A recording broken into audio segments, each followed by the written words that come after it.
qarangki, tuzoqni qarg'aga qo'ymaydilar. Tuzoqni chimchiqqa qo'ymaydi.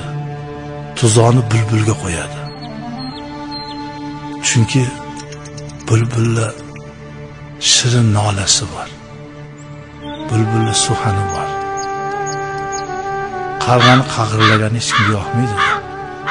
Bir bog'bon ham bog'ida ishlab tursa, bir bulbul kelib shunday bir chiroyli sayrabdiki, bog'bon ishqiboz bo'lib qoldi.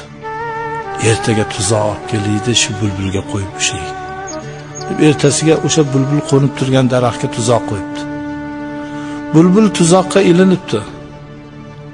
Bulbulni olib kelib qafasiga solib, endi maza qilib eshitib o'taman desa, bulbul so'zlabdi odamchasiga. Ey bog'bon, endi uyingni vakili bo'ldim, a'zoyi bo'ldim.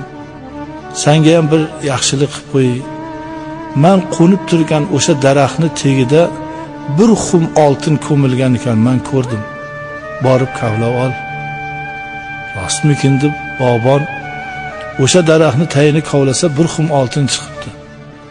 Xursand bo'lib bog'bon kelib bulbulga, bulbul, juda dono, ko'zi o'tkir bulbul ekansan.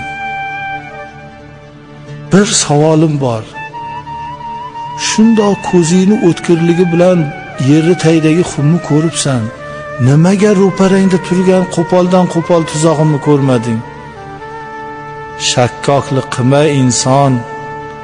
Sani domingga ilinish, sani uyingda qafasingda turish bu meni taqdirimda bitilgan. Taqdirdagi bor ishga zukkolik, ko'zi o'tkirlik, chaqqonlik ketmaydi. Men degan zo'rlar bir yosh bolani ishini qilib qo'yishadi, taqdir bo'ladigan bo'lsa. Men dono deganlar nodonni ishini qilib qo'yishadi. Taqdirdan qochib qutulib bo'lmaydi azizlar. Mo'min musulmonni eng katta bu dunyodagi yutug'i taqdiri azalga iymon keltirishida. Boshiga nima kun kelsa, yaratgan Allohdan deb bilib, o'ziga o'zi dalda berib har qanday musibatlarni yengishda.